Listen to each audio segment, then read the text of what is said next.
Bienvenue dans le JT du cœur, votre dose quotidienne de bonheur. C'est Sullivan, le chroniqueur de vos animaux incroyables.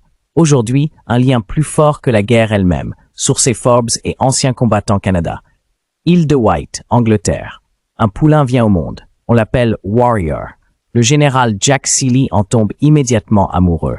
Un lien indéfectible se tisse entre eux. 1914. La guerre éclate. Jamais Seeley n'envisage de partir sans Warrior. Ensemble, ils traversent la Manche. Warrior survit à des attaques aériennes, à des tirs de mitrailleuses. Il traverse des tirs d'obus, est enseveli sous des débris, s'enlise dans la boue et 2 fois piégé sous les poutres en feu de son écurie. Seeley racontera « Je l'ai vu alors qu'un obus venait d'exploser à quelques mètres, rester immobile sans un tremblement, juste tourner la tête et regarder la fumée. Warrior suit Seeley partout, fidèle comme un chien.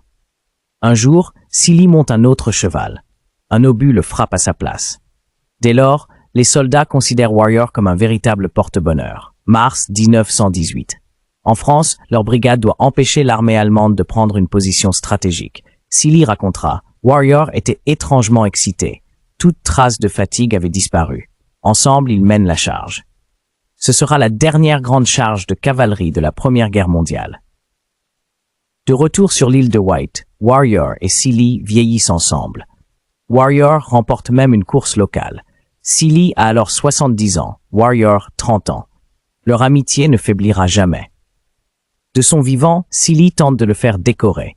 Il faudra attendre 2014 après leur mort pour que Warrior reçoive enfin la plus haute distinction militaire britannique réservée aux animaux.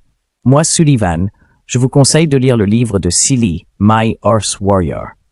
Et vous, un animal, vous a-t-il déjà donné une telle leçon de fidélité? Dites-le nous en commentaire.